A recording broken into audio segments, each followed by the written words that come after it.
드라마 유어 아너는 이스라엘 드라마 크보도 미드 유어 아너를 원작으로 판사의 아들이 살인을 저지르며 벌어지는 이야기인데요.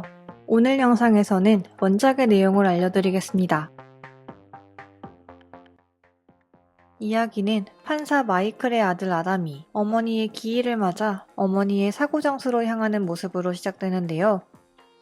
집에서 꽤 떨어진 낙후된 지역에 위치해 있는 사고 장소에 도착해 꽃과 액자를 놓아두고 추모를 하던 아담은 어느새 그의 주변으로 다가오고 있는 수상한 남자들을 발견합니다. 아담은 서둘러 차에 오르지만 당황한 나머지 길을 헤매게 되는데요. 다시 같은 자리로 되돌아오게 된 아담은 자신이 놓아두고 간 꽃과 액자가 모두 짓밟혀져 있는 것을 발견하고 아까 그 남자들이 차를 타고 자신을 쫓아오는 것을 보게 됩니다. 이 와중에 차에는 기름이 없다는 경고등이 뜨자 아담은 점점 숨이 가빠져 오기 시작하는데요. 지병인 천식발작이 시작된 것이었죠. 상황이 상황인지라 차를 세우지도 못한 채 조수석 어딘가에 놓아두었던 호흡기를 찾던 아담이 잠시 고개를 돌린 순간 굉음과 함께 오토바이가 부딪힙니다.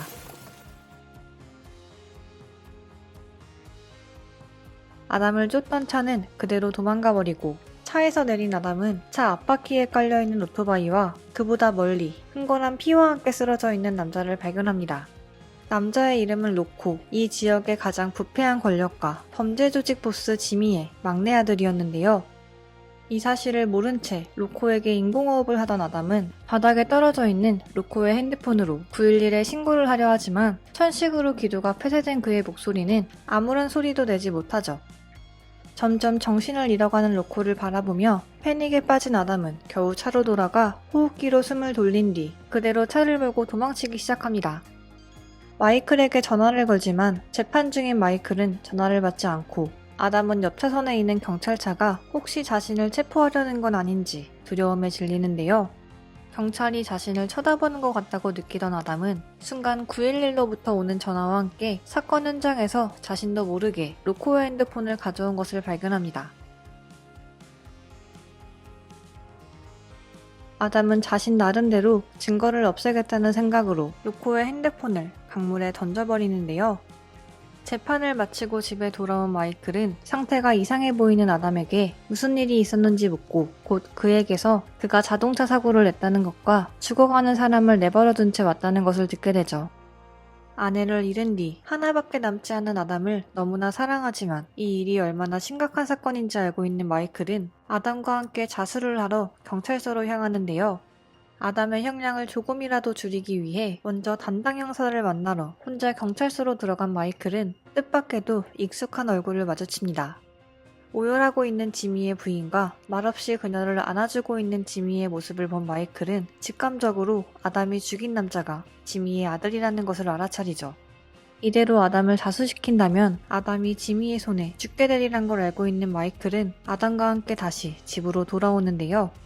마이클은 아담이 죽인 남자가 누구인지 알려주는 한편 그 누구에게도 이 일을 말하지 말라고 당부합니다. 그날 밤 뉴스에는 범인을 향해 네가 어디 있든 네가 누구든 반드시 내가 널 찾아내겠다고 하는 살벌한 지미의 모습이 보도되는데요. 지미가 그의 아들을 사랑하는 만큼 아담을 사랑하는 마이클은 무슨 일이 있어도 아담을 지켜내겠다고 다짐합니다. 아담의 차에 남아있는 모든 사고 흔적을 정리한 마이클은 사고가 있던 날 아담의 알리바이를 만들기 시작하는 한편 친구 찰리에게 아담이 사고를 낸 차를 처리해달라고 부탁합니다. 사실 아담이 몰던 차는 마이클의 아내 로빈의 것으로 그녀의 죽음은 단순한 사고가 아닌 살해를 당한 것이었는데요. 마이클이 로빈의 차를 보고 그녀의 사건이 떠올라 괴로워서 그러는 것이라고 생각한 찰리는 이 부탁을 드자이어라는 범죄 조직에 넘기고 이는 말단 조직원인 코피 존스라는 인물에게 맡겨지죠. 지시받은 대로 아담의 차를 몰고 고철 처리장으로 향하던 코피는 신호위반으로 경찰에 붙잡히게 되는데요. 문제는 전날 아담이 죽인 사람이 지미의 아들인 줄 몰랐던 마이클이 아담과 자수를 하러 가면서 아담의 사건을 맡아주었으면 하는 형사에게 미리 메시지를 남겼다는 점이었습니다. 다음날 마이클의 집무실로 찾아와 무슨 용건이었냐고 묻는 형사에게 마이클은 별일 아니었다며 로빈의 차를 도둑 맞아서 그랬다고 얼버무리지만 이를 로빈의 살인사건과 연결시킨 형사는 반드시 범인을 찾고 말겠다며 아담의 차를 도난 차량으로 신고해버리죠. 처음에는 단순한 차량 도난죄로 경찰에 잡혀갔던 코피는 차 앞부분에 남아있던 오토바이의 사고 잔해가 드러나게 되자 아담의 죄를 전부 뒤집어쓰게 되는데요. 코피가 속해 있는 드자이어 조직의 보스는 이대로 아담의 죄를 뒤집어쓴다면 가족들은 모두 조직에서 책임지겠지만 그렇지 않을 시에는 가족의 목숨이 우사할지 모르겠다는 협박에 가까운 말로 코피를 압박합니다. 결국 코피는 재판에서 죄를 인정하고 교도소에 가게 되죠. 과거 큰아들 칼로가 코피가 속해 있는 조직 드자이어의 말단을 폭행했던 것을 떠올린 지미는 이 모든 일이 드자이어 조직의 짓이라고 생각하는 한편 로코의 사고 현장에서 로코의 피가 묻어있는 호흡기를 발견합니다. 로코의 장례식이 열리고 이 장례식에는 이미 교도소에 가 있는 칼로 역시 참석하는데요. 원래라면 장례식에 참석할 수 없는 그는 지미의 부인이 뇌물을 이용했기에 가능한 일이었죠. 범인이 밝혀졌음에도 지미가 아무것도 하지 않는다고 생각한 그의 부인은 칼로와 포옹하는 척하며 그에게 코피의 이름을 알려줍니다. 한편 마이클은 아담의 죄를 뒤집어쓰게 된 코피에게 죄책감을 느끼며 그의 전 조수이자 현재는 잘나가는 변호사 리에게 코피의 변호를 부탁하는데요. 로코의 사건을 처음부터 면밀히 조사해 나가던 리는 로코의 사고가 일어났던 날 코피가 검정고시를 봤다는 사실을 알게 되지만 같은 시각 코피와 같은 교도소로 이감된 칼로는 그를 무참히 살해해버리죠. 이것도 모자라 지미는 코피의 집에 가스 폭발을 일으켜 그의 가족을 모두 무참히 살해해버립니다. 자리를 비운 덕에 살아남은 코피의 동생 유지는 칼로와 지미에 대한 복수를 다짐합니다. 그저 차를 옮기는 심부름을 한 게 다였는데 이로 인해 코피의 가족까지 무참히 죽게 되자 일말의 죄책감을 느낀 드자이어 조직의 보스는 코피가 아담의 차를 훔쳤던 것은 로코의 사고가 일어난 다음 날이라는 사실을 지미에게 알려주는데요. 코피가 진범이 아니라는 것을 알게 된 지미는 여러 가지 단서들을 조사해 나가다 마이클을 진범으로 오해하게 되죠.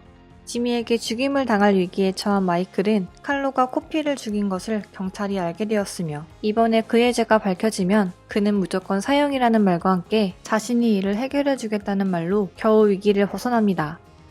같은 시각 죄책감에 괴로워하던 아담은 연인에게 자신이 사건의 진범이라고 밝히는데요. 그러나 이후 연인이 연락을 받지 않자 죽은 로코의 누나 피아를 만나기 시작합니다. 칼로의 재판을 맡은 마이클은 배심원들의 동정심을 이끌어내기 위해 사고 당시 아담의 통화로 녹음된 로코의 죽어가는 가쁜 숨소리를 트는데요. 피아와 함께 재판에 참석했던 아담은 이를 듣게 되자 죄책감에 밖으로 나가 호흡기를 사용하죠. 이를 목격한 지미는 사건 현장에서 발견했던 로코의 피가 묻은 호흡기를 떠올리고 진범이 마이클이 아닌 아담이라는 것을 깨닫게 됩니다. 한편 칼로에게는 결국 무죄가 내려지고 그날 밤 지미의 집에서는 칼로의 무죄 석방을 기념하는 소규모 파티가 열립니다. 파티에는 피아의 연인인 아담 역시 참석하는데요. 행복해 보이는 두 사람의 표정을 보던 지미는 마이클에게 전화를 걸죠. 호흡기를 언급하며 아담이 지금 여기에 있다고 하는 지미의 말에 마이클은 한 걸음에 지미의 집으로 달려가지만 입구를 막은 탓에 파티장으로 들어가지 못하고 소란을 피우기 시작합니다. 그리고 이때를 틈타 근처에서 숨어있던 피코의 동생 유진이 몰래 파티장에 들어가는데요. 유진은 주저없이 자신의 형을 죽인 칼로에게 총을 쏘지만 빗나간 총알은 아담에게로 향하죠. 마치 아담의 차에 치여 쓰러진 로코의 모습을 떠올리게 하는 아담의 모습과 그 모습을 보고 뛰어가는 마이클의 모습과 함께 끝이 납니다.